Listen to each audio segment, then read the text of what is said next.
Kaixo lagunak, ze modu zaudete, Eneko Llanos naiz, triatlolaria, eta oraintxe bertan, entreno bat astera noa.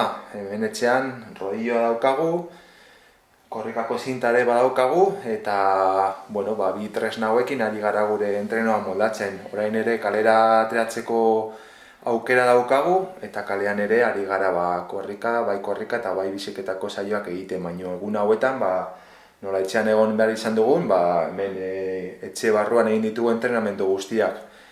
Eta, era guztietako entrenamenduak egin ditugu. Bai segietako entrenamenduak, kalitatezko entrenamenduak, eta gero beste entrenamendu pixka luzeagoak.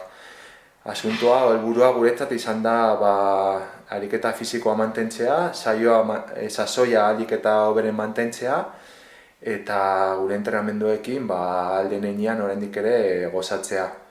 Orduan, animatzen zaituztegu guztiei, zuen entrenamenduekin jarraitzeko, eta hemendik gutxira, seguro triatloiren batean ikusiko garela, así que, hemen Gasteiztik, etxetik, animo asko guztiei. Agur!